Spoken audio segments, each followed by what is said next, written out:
Okay, so hello again. I am recording this video on January 28th. I know I'm way late with recording it, but nonetheless, I'm recording this video and this is about email etiquette. I'm looking at my computer screen now. And email etiquette is assignment 3. If you look at the assignment, you will have all the instructions in it, but I'm still going to reiterate details in case anyone may want to ask questions. So first and foremost, the reason why I'm doing a assignment on email etiquette is mainly because oftentimes students make the wrong impression through email. It is never anything to do with their character, never anything to do with their behavior or what people experience with them. It's always through email. And that's how I've seen it most often. So that's why I felt it necessary to address it with you all, especially being college students who are going to be getting internships and going out into the real world after college.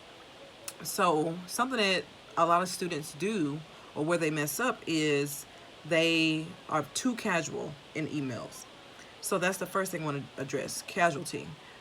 For starters, an email should not seem like a text message. There should be no short text, no acronyms, no abbreviations, unless you're calling someone Miss, Mr., or Doctor, or Reverend. But sometimes it's too casual, so it has no subject, it has no signature in it, it has no detail, no greeting, or no way to ease them into the conversation. So that's one thing I wanted to address. Another thing I want to address is that there's often bad grammar in the communication, in the email communication. You want to always utilize spell check whenever you are sending an email to someone, especially if you're going to grad school. Luckily, someone at Philander pulled me to the side and had this conversation with me, but I saw so many students who struggle with the same thing. So you want to be mindful of what your grammar looks like, or at least your sentence structure. So are you conveying a message? What is the purpose of you sending the email, and can it be, can it be understood from someone reading the email that you sent them? And then the next one is brevity. Can you keep it brief and say what you need to say in 3 to 5 sentences or less? Because people really don't sit and read long emails. The only time you should be sending a long email is if you have an issue that you're trying to resolve, or if it's in a report on something that occurred, an incident that occurred. But you should never send a long, drawn-out email. If anything, you send an email requesting that you have a meeting set up with that person or a phone call set up with that person. But you never put anything in a long email because it's very daunting to open it up and see it, and then you have to take the time to sit down and actually read it and understand what the person is communicating. So with that, on here, it says that before you get to this point, before you get to this YouTube video, there are 2 videos that you should be reviewing before you get to this one. Those 2 videos go into detail about what I am talking about or what I've just mentioned in this video. And that will be a part of your grading. So the next thing is to watch this video. So this is part 2 of the assignment. Part 1 of the 2 videos linked in the description. And then part 2, I'm sorry, is this video that you're watching currently. Lastly, 10 points is from the follow-up task that you'll be receiving from me now.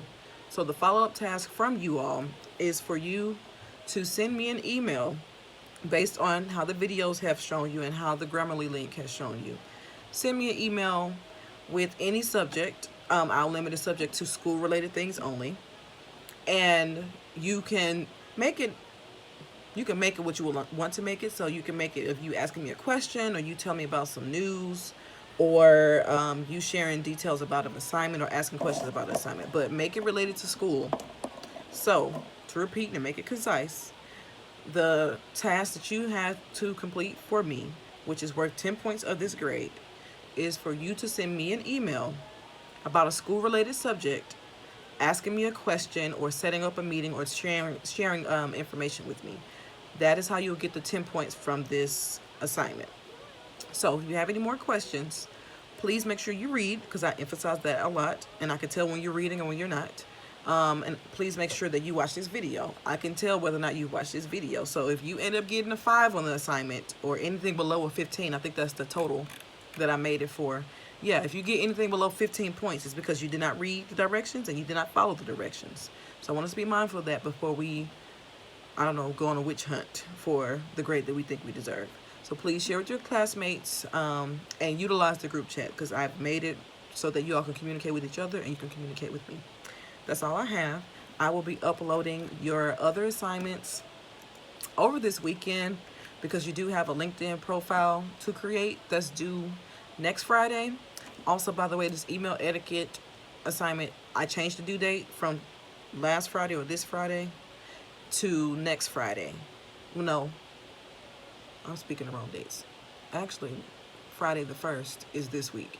So it was due last week, but because I'm late, I changed the due date to be February 1st. So February 1st, you have the LinkedIn assignment, and you also have the email etiquette assignment that is due.